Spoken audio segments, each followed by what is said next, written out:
کہ سہیل افریدی جو پاکستان کے ملٹری جرنلز کے ساتھ بات چیت کرتے ہیں اس میں وہ عمران خان صاحب کے لیے کسی گنجائش کہ ان کا علاج ہو سکے اس پر بات نہیں کرتے، بلکہ وہ صرف اپنی کرسی کی بات کرتے ہیں. لیکن میں سمجھتا ہوں کہ شاید ایسا نہ ہو اور وہ ابھی بھی عمران خان صاحب کے لیے کوئی گنجائش نکالنے، یہ ان کے، میں گنجائش کی بات کر رہا ہوں، ان کی صحت کا جو معاملہ ہے، ان کے علاج کا جو معاملہ ہے، اس کے اوپر وہ بات کر رہے ہوں گے.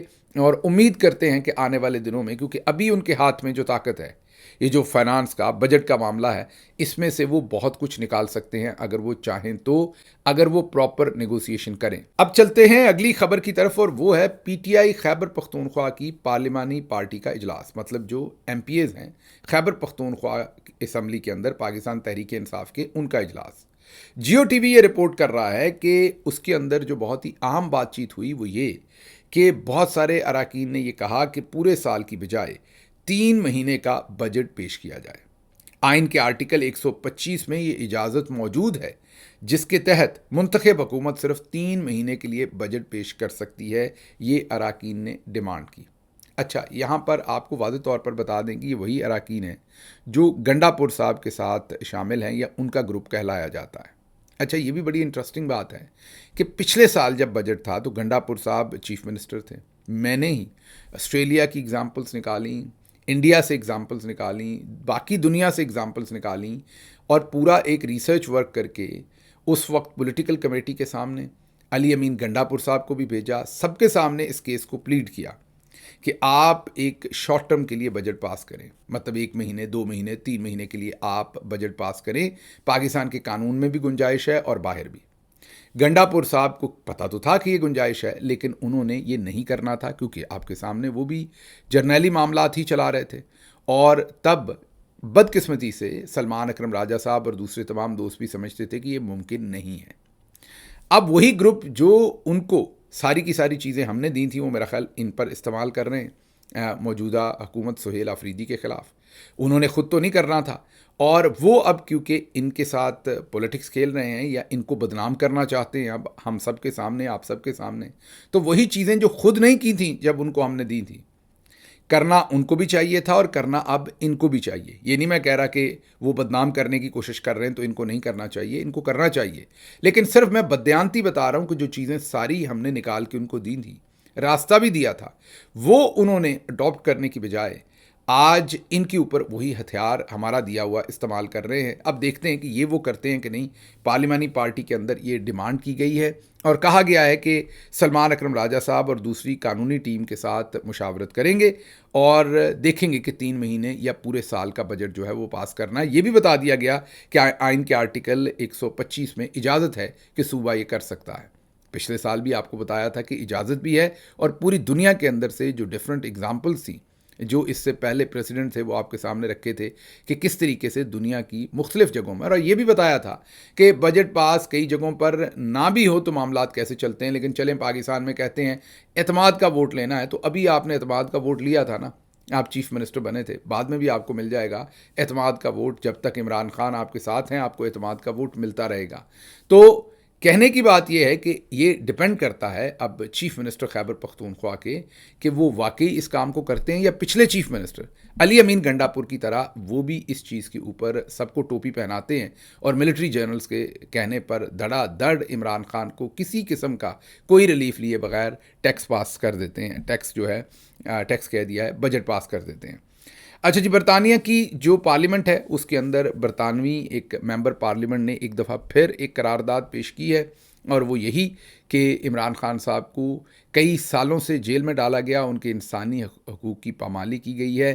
برطانیہ پاکستان کی حکومت سے بات کرے اور اس پامالی کو روکے. لیکن یہاں پر آپ نے یاد رکھنا ہے کہ برطانیہ کا ہی وہ ادارہ ہے کامن ویلتھ جس کے تحت آبزرورز آئے تھے پاکستان کے اندر، جنہوں نے الیکشن ریگنگ کے اوپر پوری رپورٹ بنائی تھی، اور کامن ویلتھ نے وہ رپورٹ چھپا لی تھی.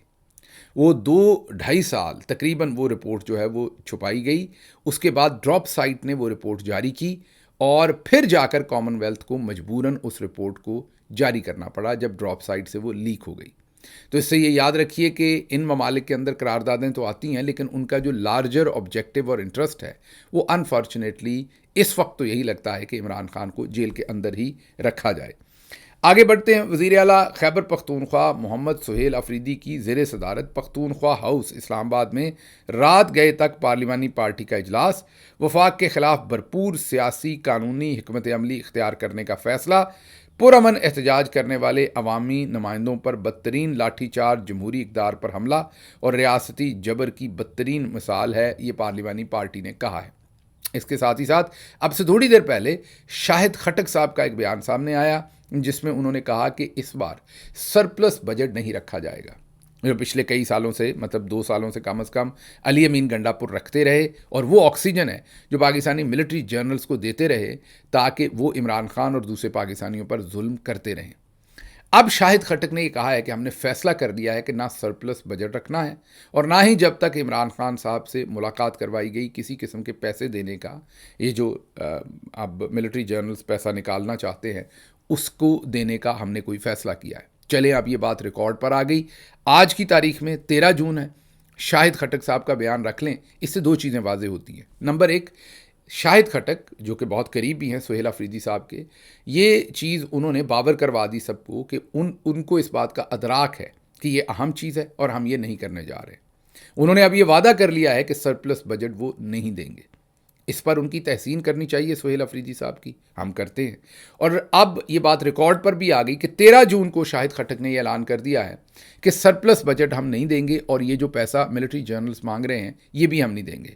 لیکن اگر وفاق کے اندر یہ بجٹ اب پاس ہو گیا، جیسے کہ اورنگزیب صاحب نے پہلے ہی تعریف کر دی ہوئی ہے سہیل افریدی کی، اور ڈاکومنٹس جو ہیں انہوں نے اس کے اپوزٹ سٹوری سنائی، تو پھر یہی سمجھا جائے گا کہ شاہد خٹک صاحب نے بھی بدقسمتی سے صرف لفاظی کی ہے، بیان بازی کی ہے، ہمیں ٹوپی پہنائی ہے جیسے پہلے علی امین گنڈا پور صاحب پہناتے رہیں. امید میں یہی کرتا ہوں کہ شاہد خٹک صاحب کا جو بیان ہے وہ بالکل درست ہوگا اور وہ اپنی ٹرو لیٹر اینڈ اسپرٹ میں وہ امپلیمنٹ بھی ہوگا.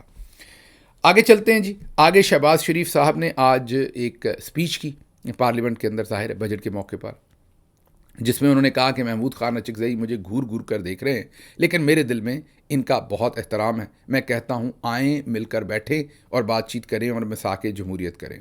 پھر آگے انہوں نے کہا کہ اگر ایک روٹی ہے تو چاروں بھائیوں کو بانٹ کر کھانی چاہیے. جب اللہ زیادہ روٹیاں دے گا تو پھر زیادہ بانٹ کے کھائیں گے. آپ کو شہباز شریف کا آج کا بیان سنواتے ہیں، پھر آپ کو بیان سنوائیں گے کہ جب وہ اپوزیشن میں تھے اور جنرل باجوہ کے ساتھ ڈیل کر رہے تھے ان دنوں مہنگائی سے وہ کتنے ستائے ہوئے تھے، ان کے سینے میں آپ کا کتنا درد تھا. بالکل ایسے ہی جیسے آئین کا آرٹیکل 125 آج علی امین گنڈا پور اور ان کے گروپ کے ایم پی ایز کو پتہ ہے، لیکن جب علی امین گنڈا پور خود چیف منسٹر تھے اور ہم نے انہیں یہ سب کچھ بتایا تھا اس وقت ان کو اس کی سمجھ نہیں آتی تھی، آج آتی ہے. اسی طرح سے بالکل شہباز شریف آج کیا کہتے ہیں، پہلے کیا کہتے تھے، سنیے. اگر 4 بھائی ہیں تو چاروں کو، اگر ایک روٹی ہے تو چاروں ایک روٹی کو بانٹ کے کھائیں گے. اگر جب اللہ تعالیٰ سب کو ایک ایک 2 روٹیاں دیں گے وہ سب اس کو مل کر کھائیں گے اور خوشی سے وہ دعا کریں گے اور اس کنبے کو اور آگے بڑھائیں گے. 20,000 روپے کی تنخواہ ہو اور بجلی اور گیس کا بل 10,000 روپے آ جائے، وہ کس طرح اپنے بچوں کے لیے ایک وقت کی روٹی پوری کرے گا؟ وہ کس طرح بیمار بیٹی کے لیے دوائی لے کے آئے گا جناب اسپیکر؟ اور وہ کس طرح اپنے بچوں کو جسم پر سادے کپڑے مہیا کرے گا؟ جناب اسپیکر، دیکھتی آنکھ نے اور ان کانوں نے اس طرح کا محشر 74 سال میں نہیں دیکھا. سن لیا آپ نے. تو یہاں سے آپ اندازہ لگا لیجئے جب یہ حکومت میں ہوتے ہیں تو ان کے معاملات کیا ہوتے ہیں اور جب یہ اپوزیشن میں ہوتے ہیں تو ان کو آپ کی کتنی فکر ہوتی ہے. اب آپ یہ ذہن میں رکھیے کہ یہ تب بھی جھوٹ بول رہے ہوتے ہیں، یہ آج بھی جھوٹ بول رہے ہیں. صرف ٹوپی آپ کو پہناتے ہیں اور آپ ٹوپی پہن لیتے ہیں، بے وقوف آپ کو بناتے ہیں اور آپ بے وقوف بن جاتے ہیں. تو قصور آپ کا نکلا، ان کا نہیں. یہ تو بولتے ہی جھوٹ ہے، تب بھی اور آج بھی اور آئندہ بھی. یہ آنے والے وقت میں بھی دیکھیے، آپ کسی کے بارے میں یہ تو نہیں کہہ سکتے نا، لیکن یہ جو لاٹ ہے ہمارے پاس ان کے بارے میں آپ کہہ سکتے ہیں کہ یہ جب تک زندہ ہے، یہ جب بولیں گے صرف جھوٹ بولیں گے، جھوٹ کے علاوہ کچھ نہیں بولیں گے. آگے بڑھتے ہیں جی. جو پی ٹی آئی کے ساتھ انہوں نے مزید یہاں پر کہا کہ میری کوئی لڑائی نہیں، سبھی میرے بھائی ہیں ثناءاللہ مستی کھیل صاحب کو تو انہوں نے کہا کہ آپ واپس اپنے گھر آ جائیں. پیچھے سے خواجہ آصف نے کہا کہ ان کے کئی گھر ہیں. وہ کہنے کو ثناءاللہ صاحب کو, ثناءاللہ مستی کھیل صاحب کو وہ یہ کہنا چاہ رہے ہیں کہ یہ پارٹیاں بدلتے رہتے ہیں, ان کے کئی گھر ہیں. یہ پیچھے سے لقمہ خواجہ آصف ان کی تقریر میں دے رہے تھے. پھر شہباز شریف نے کہا کہ آنکھوں سے, یہ میرے بڑے بھائی ہیں, میں ان کا احترام کرتا ہوں ثناءاللہ مستی کھیل کا, یہ آنکھوں سے مجھے بتاتے ہیں کہ میں مجبوری میں ادھر بیٹھا ہوں, میں ادھر آنا چاہتا ہوں آپ کی طرف. اور پورے ایوان کے اندر اس پر کہکے لگے. پھر انہوں نے متوجہ کر کے جو گوہر خان صاحب ہیں ان کو بھی بتایا کہ آپ کا بھی بہت احترام ہے میرے دل میں.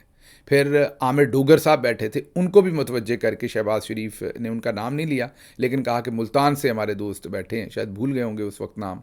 انہوں نے ان کو متوجہ کر کے بھی کہا کہ آپ کا بھی بہت زیادہ احترام ہے میرے دل میں.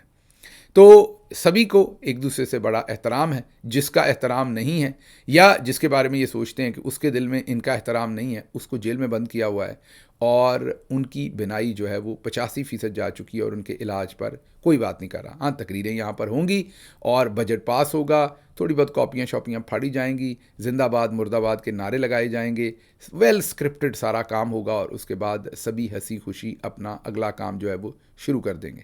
وزیر اعظم ہاؤس کے لان کی دیکھ بھال کے لیے 4 کروڑ 51 لاکھ روپے رکھے گئے تھے, یہ تو آپ کو بتا دیا تھا. آصف زرداری اس سے ایک قدم اور اوپر گئے ہیں اور صدر ہاؤس کے لان کی دیکھ بھال کے لیے 10 کروڑ 81 لاکھ روپے رکھے گئے ہیں. جی ہاں, صدر ہاؤس کے لیے اس کا جو لان ہے اس کے لیے 10 کروڑ روپے کا سالانہ جو اخراجات ہیں وہ اس کے اوپر کیے جائیں گے. باقی چھوڑیں, باقی سب کچھ کیا ہونا ہے. سپریم کورٹ کے ججز کی تعداد 18 ہے. مختص بجٹ اس کے لیے 7.4 ارب روپے کا ہے. آئینی عدالت جو وفاقی آئینی عدالت بنائی ہے, جرنیلی عدالت آپ اسے کہہ سکتے ہیں یا عاصم عدالت کہہ سکتے ہیں, اس میں ججز کی تعداد غالباً 7 ہے اور اس کا جو بجٹ ہے وہ 6 ارب ہے. جہاں پر ججز کی تعداد 18 ہے وہاں پر بجٹ 7.4 ارب, جہاں پر ججز کی تعداد 7 ہے وہاں پر بجٹ 6 ارب روپے.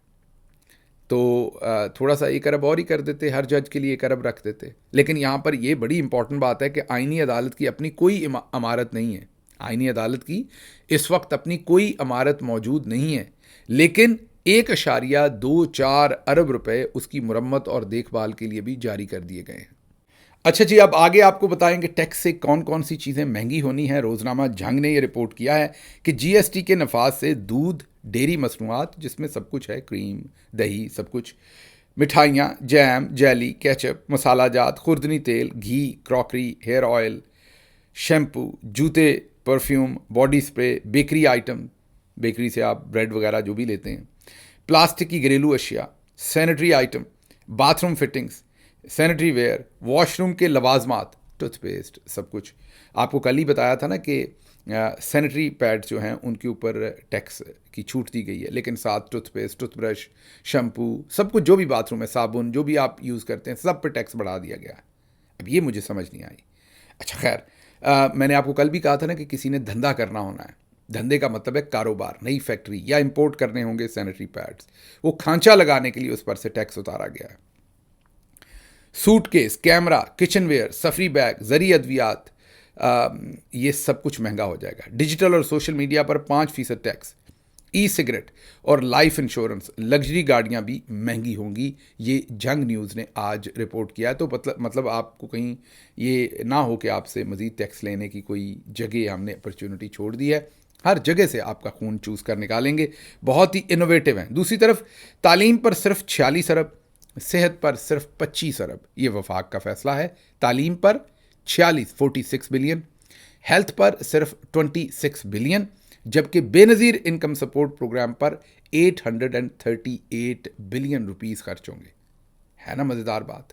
دوبارہ سوچئے, تعلیم پر صرف 46 بلین, صحت پر 25 ارب اور بے نظیر انکم سپورٹ پروگرام پر 838 ارب روپے جو ہے وہ جو خرچ کیے جائیں گے, اصل میں اس سے ووٹ خریدنے ہیں.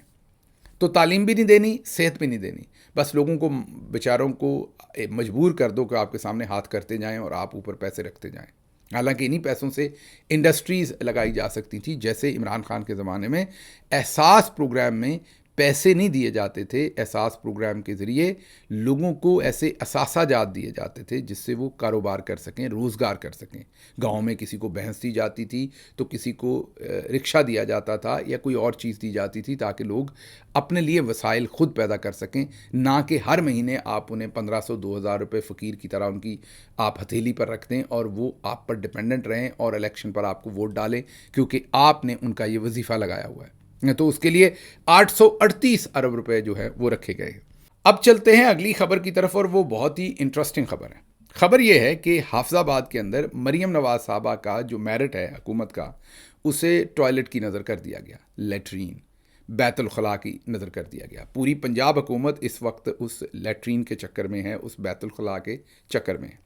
پھر بیت الخلاء کے اوپر ٹیکس بھی لگایا گیا. ابھی ہم بجٹ کی بات کر رہے تھے، آپ کو مذاق لگ رہا ہوگا، وہ بھی آپ کو بتاتے ہیں. لیکن جو پہلے حافظ آباد کا واقعہ ہے وہ آپ کو بتا دیں. حافظ آباد کے اندر ایک عجیب واقعہ ہوا. واقعہ یہ ہوا کہ میاں شاہد بھٹی حافظ آباد سے ایک ایم پی ہیں نون لیگ کے فارم 47 کے، وہ اپنے بیٹے جوان سال حیدر بھٹی کے ساتھ ڈی پی او آفس حافظ آباد، کامران میرا خیال وہاں پر ڈی پی او تھے، ان کے آفس میں وہ پہنچے. تصویریں آپ کو سبھی کی دکھا رہے ہیں. اور یہ جو ایم پی اے صاحب ہیں، نون لیگ کے ایم پی ہیں میاں شاہد بھٹی، ان کے صاحبزادے حیدر بھٹی، یہ دونوں باپ بیٹا ڈی پی او صاحب کے دفتر پہنچے. ڈی پی او کا نام کامران صاحب تھا. ڈی پی او صاحب غالباً آفس میں نہیں تھے یا بیٹھے ہوئے تھے، اور ان کی موجودگی میں جو ان کے بیٹے تھے حیدر بھٹی، انہوں نے ڈی پی او کے جو آفس کے اندر ان کا پرسنل باتھ روم ہے، جیسے آپ کسی ڈاکٹر کے پاس جائیں گے تو اس کے کلینک کا جو اس کا آفس ہوگا، ایک تو باہر لوگوں کے استعمال کے لیے، پیشنٹس کے استعمال کے لیے باتھ روم ہوگا، ایک ڈاکٹر کا پرسنل باتھ روم ہوگا. ایسے ہی کسی بھی وکلا کے پاس جائیں کسی جگہ پر بھی تو ہر شخص کا ایک پرسنل باتھ روم ہے، اور ایک باہر جو انہوں نے اپنے کسٹمرز کے لیے یا وزٹرز کے لیے یا جو پیشنٹس کے لیے جو بھی آپ نے کہنا ہے وہ باتھ روم ہے. تو ڈی پی او کے بھی آفس کے باہر ظاہر ہے باتھ روم تھا، اور ایک ڈی پی او کے کمرے کے اندر ڈی پی او کا پرسنل باتھ روم تھا.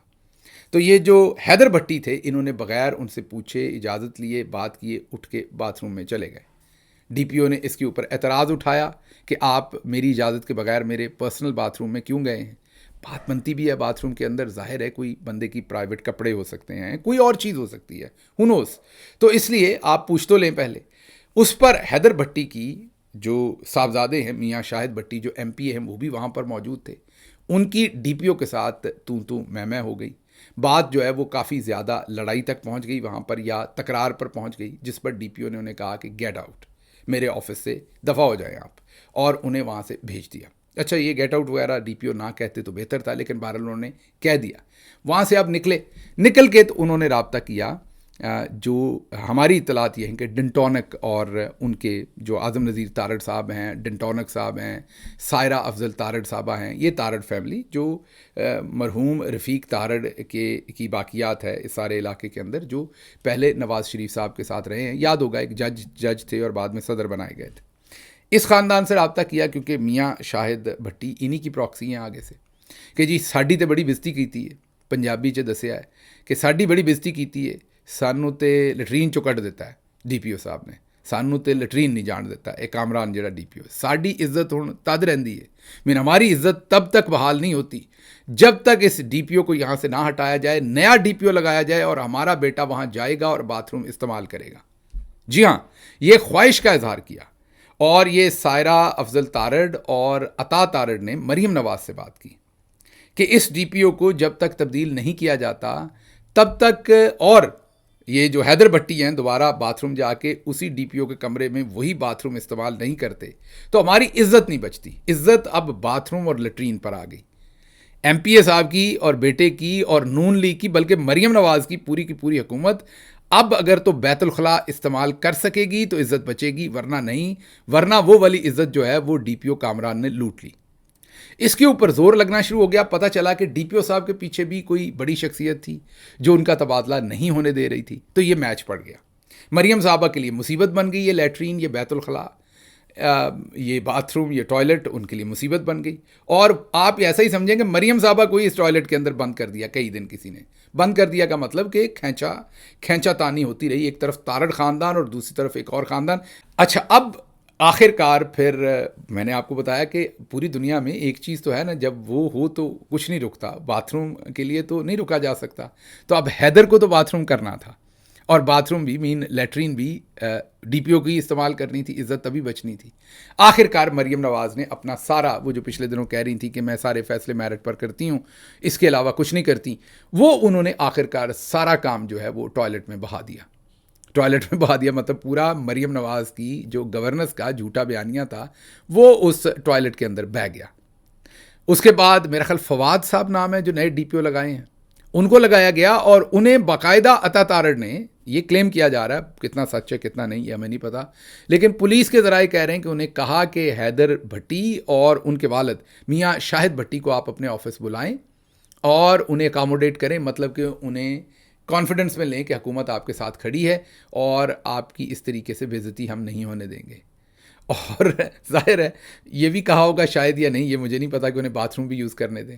اس کے بعد نئے ڈی پی او جو ہیں انہوں نے چارج لیا ہے اور وہ دفتر گئے ہیں جہاں پر انوائٹ کر لیا گیا. ابھی تک پتہ نہیں وہ گئے ہیں کہ نہیں، انہوں نے باتھ روم استعمال کر لیا کہ نہیں. میرے خیال میں تو فیفا ورلڈ کپ کو چھوڑ دینا چاہیے. اگلی دفعہ جب حیدر بھٹی، پنجابی میں سے گھگے کرنا کہتے ہیں، جب وہ گھگے کرنے جائیں باتھ روم میں، تو میرا تو خیال ہے کہ لائیو، میں یہ نہیں کہہ رہا باتھ روم کے اندر کیمرہ لگائیں، بہت برے لگیں گے حیدر بھٹی یہ کرتے ہوئے ٹوائلٹ میں یہ کہہ رہا ہوں کہ باہر ڈی پی او کے دفتر کے باہر ڈھول شول بجنا چاہیے پوری، کیونکہ ظاہر ہے تارڑ فیملی کی بھی عزت بچی ہے، ورنہ ٹوائلٹ استعمال نہ ہوتا تو تارڑ فیملی بھی رڑ گئی تھی بیچاری، شاید بھٹی صاحب بھی رڑ گئے تھے، حیدر بھٹی بھی رڑ گئے تھے. تو کامران جو ڈی پی او تھے، سی ایس پی آفیسر تھے، ان کا اپنے باتھ روم کا تقدس پامال ہونے پر احتجاج جو تھا وہ ان کے گلے پڑ گیا. اب آپ دیکھیں کہ پوری کی پوری حکومت جو ہے وہ باتھ روم کی نظر ہو گئی. آگے چلتے ہیں، یہ تو ہو گیا. اب فواد صاحب جو نئے ڈی پی او آئے، میں امید کرتا ہوں کہ وہ بھٹی صاحب کے بیٹے کو باتھ روم استعمال کرنے دیں گے، اور دوسرے بھی جس جگہ پر ڈی پی اوز لگے ہوئے ہیں، میرا مشورہ ان کو یہی ہے کہ اگر کوئی آپ کی پرائیویٹ کوئی چیز پڑی ہوئی ہے باتھ روم میں، یا آپ کو پرائیویٹ اپنا باتھ روم استعمال کرنا ہے، تو پھر یا تو ایک اور باتھ روم بنوا لیں کہیں چھپا کے، اور اگر موجودہ ہے اور آپ چاہتے ہیں کہ آپ کا تبادلہ نہ ہو، تو جو بھی نون لیگ کا M N A M P آئے اس کو پہلے پوچھ لیں کہ سر باتھ روم تو نہیں جانا، اور اگر انہوں نے جانا ہے تو لوٹے شوٹے میں پانی ڈال کے ان کو دیں اندر، تاکہ وہ باتھ روم کو استعمال کر سکیں. پرانے زمانے میں آپ نے دیکھا ہوگا کہ ہاتھ دھلوانے کے لیے بھی ایک کوئی خادم ہوتا تھا، اس نے ٹاول کندھے پہ رکھا ہوتا تھا. تو میرے خیال میں تمام ڈی پی اوز جو ہے، ایک ٹاول تو اکثر آپ نے پاکستانی بابوؤں کی پیچھے کرسی پہ دیکھا ہوا ہے، وہ کرسی کے پیچھے ٹاول ڈالا ہوتا ہے. اب میرے خیال میں ایک ایک کندھے پر بھی ڈال لینا چاہیے. اچھا، وہ آج تک مجھے سمجھ نہیں آئی کہ باتھ روم کے اندر ٹاول ہونا چاہیے. وہ میرا خیال وہ بھی بیچارے ڈرتے ہی کرسی کے پیچھے ڈالتے ہیں کہ وہ باتھ روم میں جائے گا تو میرا ٹاول یوز کر لے گا، اتنے کوئی ایک مصیبت ہے. بہرحال اب جیسے ایک کرسی پر ٹاول لٹکایا ہوتا ہے نا پیچھے بیک پہ، اسی طرح ایک کندھے پہ بھی لٹکا لیں سارے ڈی پی اوز، سارے آر پی اوز، تاکہ جو ایم پی ایم این اے آئے اس کے، اور صابن ساتھ رکھیں، اس کے ہاتھ دھلوائیں باتھ روم کے بعد، اور تولیہ بھی پیش کریں. تو اس طرح یہ میرٹ بچے گا. آگے آپ کو بتاتے ہیں ٹوائلٹ ٹیکس لگ گیا ہے جی پاکستان کے اندر. ہاں جی، آپ کو پھر لگ رہا ہوگا مذاق کر رہے ہیں. اسد اللہ صاحب کی سٹوری ہے، وہ کہہ رہے ہیں کہ گورنمنٹ آف پنجاب نے فی باتھ روم 2500 روپے ماہانہ ٹیکس لگایا ہے. کتنا؟ 2500 روپے. پاکستان کے اندر 7.5 کروڑ لوگ ایسے ہیں جو 8500 روپے کماتے ہیں، 8500 روپے کماتے ہیں، جسے پورا خاندان رن کرنا ہے. اور یہ حکومت کہتی ہے کہ وہ غربت کی لکیر سے اوپر ہیں، جو ان سے نیچے کماتے ہیں وہ غربت کی لکیر سے نیچے ہیں. لیکن ذرا غور کیجئے، یہاں پر ان کی بے حیائی غور کیجئے کہ 2500 روپے فی باتھ روم کے اوپر ٹیکس لگایا. اور وہ کہتے ہیں رحیم یار خان میں ایک نوٹس بھی بھیج دیا ہے ایک ہاسپٹل کو. اچھا، آپ نے یہ ذرا ذہن میں رکھنا ہے، میرا خیال گھروں کے باتھ روم پر ابھی ٹیکس نہیں لگایا. آپ گھر میں جو مرضی کر سکتے ہیں، باتھ روم میں جتنا دل کرے باتھ روم استعمال کر سکتے ہیں. کمرشل جتنے بھی باتھ روم ہیں، مثلا ریسٹورنٹس ہیں، ہوٹلس ہیں، ہاسپٹلس ہیں، فارمیسیز ہیں، جو بھی چیز گھر کے علاوہ جو بھی چیز ہے، جہاں جہاں باتھ روم بنے ہوئے، بس سٹینڈز ہیں، ہر جگہ پر وہ کہتے ہیں آپ نے ہمارا سوئچ کا سسٹم استعمال کرنا ہے. 2500 روپے فی باتھ روم. اگر 10 باتھ روم ہے کسی ہاسپٹل میں تو وہ 25,000 روپیہ ہر مہینے باتھ روم ٹیکس دیں گے. تو میں نے آپ کو، گوبر ٹیکس تو تھا، بھینسوں کے باتھ روم پہ لگا تھا. آپ سارے تب بڑا ہنس رہے تھے کہ گجر صرف مصیبت میں پڑے ہیں، یا جٹ پڑے ہیں، یا راجپوت پڑے ہیں، جن کے پاس ان سبھی جو ایگریرین علاقوں کے اندر جتنی بھی قومیں ہیں، وہ ظاہر ہے ان کے پاس گائے بھینسیں بکریاں ہوتی ہیں، تو سارے خوش ہو رہے تھے یہ ٹیکس ان پہ لگا ہے. اب تو آپ لوگ بھی، اب مجھے لگتا ہے ہر دفتر میں وہ وہاں بندہ بٹھا دیں گے، پیسے لیا کریں گے آپ سے. جب انہوں نے 2500 روپے ٹیکس دینا ہے تو آپ سے ہی لیں گے نا. تو اب آپ باتھ روم کریں گے ہاسپٹل میں کہیں پہ بھی تو آپ سے پیسے لیے جائیں گے.